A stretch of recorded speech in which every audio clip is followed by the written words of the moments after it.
अरे ससुर का नाती बकरी बीमार है तो हम का करी। पढ़ला तब वो पैसा मंगला, अब वो पैसा मांगत हुआ, कुल पैसा कलुआ के पूछे फूक नावत हुआ। पैसा दाया मद्दा होश में बात करा।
बीमारी का अनुभव आंखों के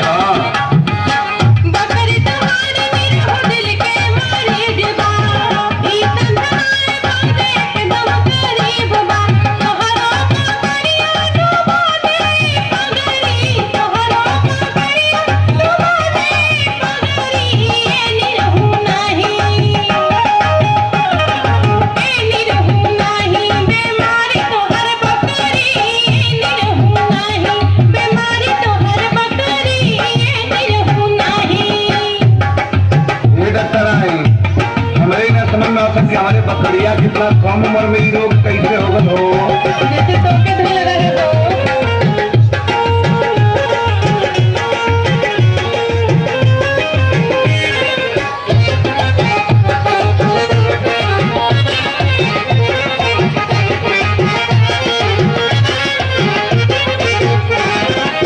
हमारी बकरिया के वही कम सी